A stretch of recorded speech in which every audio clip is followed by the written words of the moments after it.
मैं सांस लेना भूल गया। वाह। सारे ख्वाब एक साथ नहीं देखे जा सकते। कहानी के हर नए मोड़ पर एक नई कहानी जन्म लेती है। हर कहानी में जिंदा रहने के लिए वक्फे वक्फे से सांस लेना पड़ता है।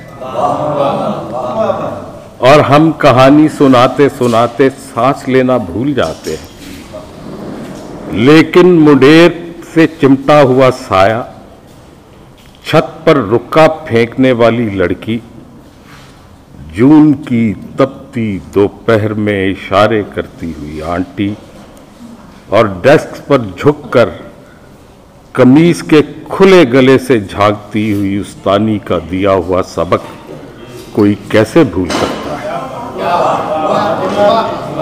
उस गली में धूप अपना सुनहरी थान खोलती तो शहतूत की सब छांव का पारचा बैठक की खिड़कियों पर फैल जाता। नौकरी मिलने की चिट्ठी और बाबा के मरने की खबर डाकिये ने इन्हीं खिड़कियों से हमारे घर में फेंकी।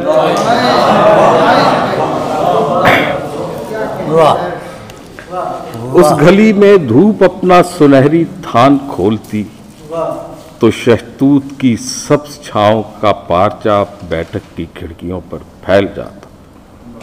नौकरी मिलने की चिट्ठी और बाबा के मरने की खबर डाकिये ने इन्हीं खिड़कियों से हमारे घर के अंदर फेंकी थी।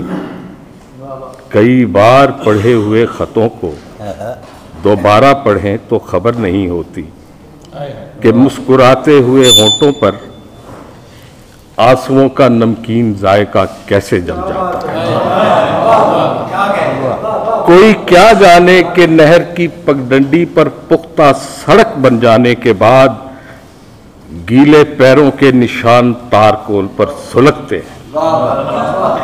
कोई क्या जाने कि नहर की पगडंडी पर पुख्ता सड़क बन जाने के बाद गीले पैरों के निशान तारकोल पर सुलगते हैं। न जाने वो कैसी हिज्रज़दा नकल मकानी थी।